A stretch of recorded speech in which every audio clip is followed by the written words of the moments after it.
Cunningham. This one's up for grabs, and it's caught. Keith Jackson inside the 5 to the 4. Cunningham took a lick. The ball floated and sailed on him a little bit, but Jackson made the catch for a 16-yard gain. Randall took a little bit more time trying to drain this play out a little bit. Leslie O'Neal's coming from the top of your screen, number 91. You see him right there isolated, and watch him working against Matt Darwin. Good outside move, a little rip technique with the arm under, swats him out of the way. Randall pump faked the thing, wanted to get it in there. Couldn't really see Jackson downfield at that time, and then later on was able to squeeze it in.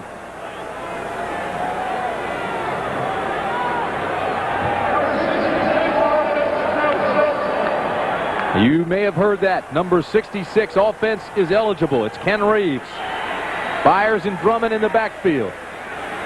First and goal at the 4, and Philadelphia takes a timeout. Their first.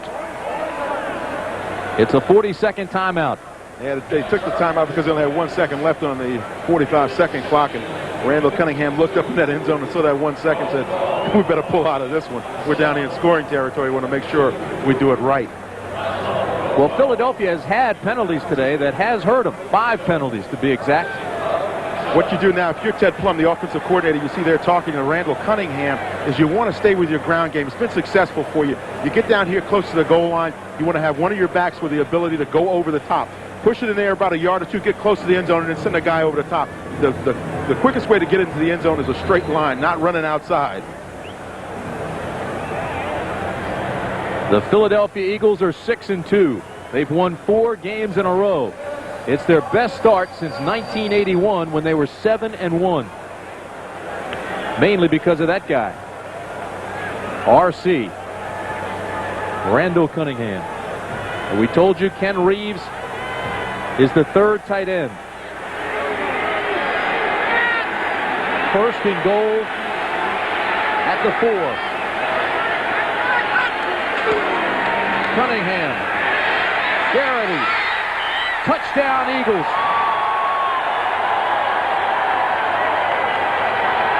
And Garrity's hurt.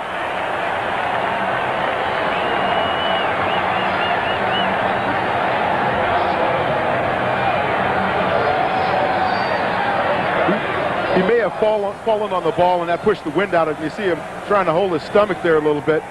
So he made that catch, which was a great catch in the corner of the end zone. He fell on the football.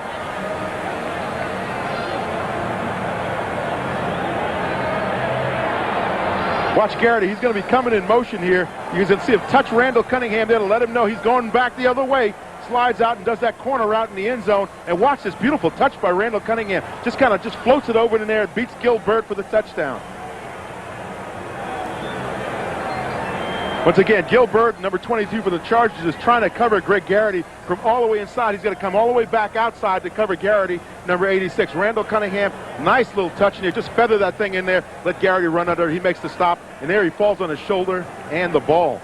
He has always been a clutch receiver. 7-year veteran out of Penn State. He's only 5'10", 175 pounds, but he's one of those guys who's not a burner, but he always seems to get open. You need players like Greg Garrity, control guys, go down and run the route correctly, always be in the right position to make the catch. And the key thing is make the catch when you have the opportunity. He does that. He doesn't miss many. 2 minutes, 24 seconds remain in the first half. It's 7-6 Chargers with the extra point yet to come. And don't forget, coming up at halftime, Brent and Irv with all the scores, highlights, and latest information from around the league. I thought it was interesting, Dan, listening to the NFL Today this morning. And they were talking about Bobby Beathard perhaps going to the Jets. We were talking with Dan Henning, who's a very close friend of Bobby's, was with him in Washington with the Redskins.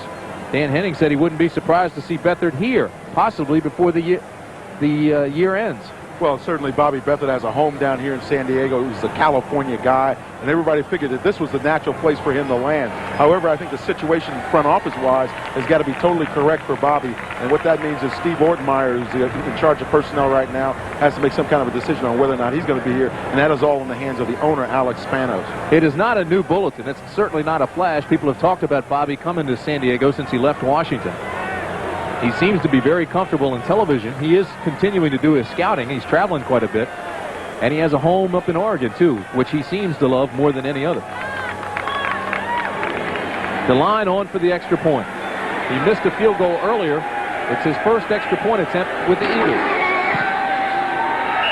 And it's good.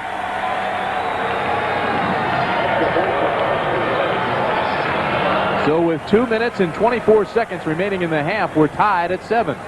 Buddy Ryan has this little thing with the club now. What they do is they give out $100 for a big play. You know, when you make a big play like Garrity just did on the touchdown, you get $100. And I was talking with Dan Neal, the offensive line coach of the Eagles, who I played with in Chicago, and he was telling me the story. He says, these guys, you know, on Saturday night they give out the awards, and these guys want to get to that thing before they get to the meetings, to Buddy Ryan or anything else. He says, and you wouldn't believe it, you know, $100, and these guys stand up and they're cheering, and you know, they want to strut their stuff after they win and all of that. They're only allowed to give out 9 because the league limits them because they don't want it to get excessive. And it's, again, there's Greg Garrity leaving the field, and we certainly hope that he's okay. But it looks like they're going to take him in for some x-rays. We'll keep you updated on his situation. This is the way the NFC East looks. Right now, the Giants are beating Phoenix. They stand at the top of the standings at 7-1. Now, Philadelphia at 6-2 has already beaten the Giants.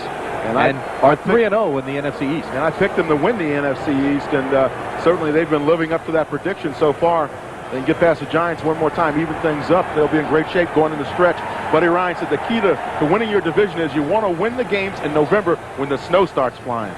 Having lunch with Buddy Ryan Friday, I asked him about the media. I said, does it bother you that they're already talking playoffs, this being a dream season, perhaps a Super Bowl for Philadelphia? He says, I love that. Let them talk it all they want. We will respond. Keep the pressure on. And he didn't choke at lunch.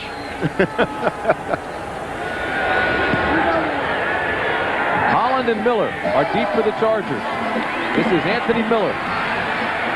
Miller's got a hole, and he can fly out to the 35, the 36-yard line.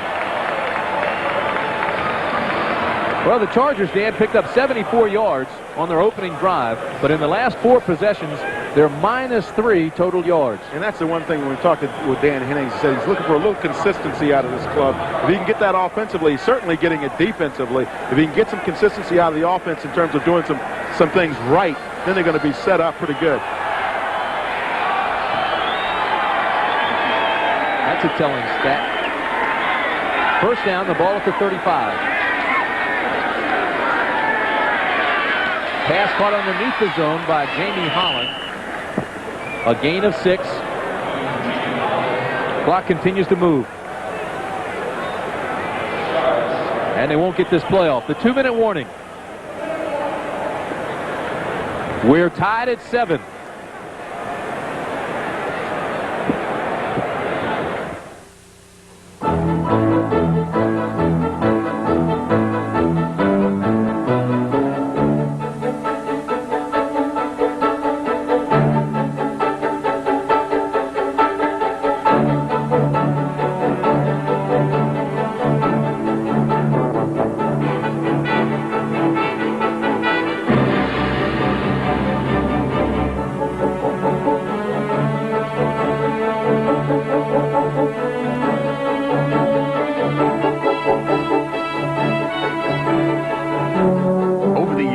Has changed about the game.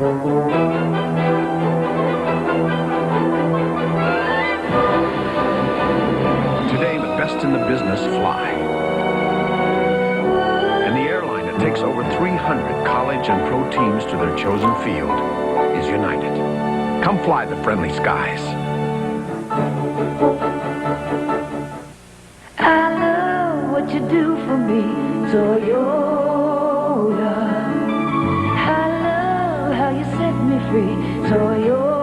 Toyota's new 4-wheel drive, 4-door 4Runner for 1990. Space, luxury, and V6 power. Where you go is your concern. We're tied at 7 with 2 minutes remaining in the first half. And the timeouts remaining, Philadelphia has 2. San Diego has 3. What do you think, Dan? Well, I think the one thing that San Diego has to do now is learn how to use their 2-minute offense. They certainly had a problem with it last week against Seattle. One of the things that you want to see Jim McMahon do if you're a San Diego Charger fan is use the whole field with his wide receivers. Spread the ball around a little bit and force the Philadelphia defense into one-on-one coverage.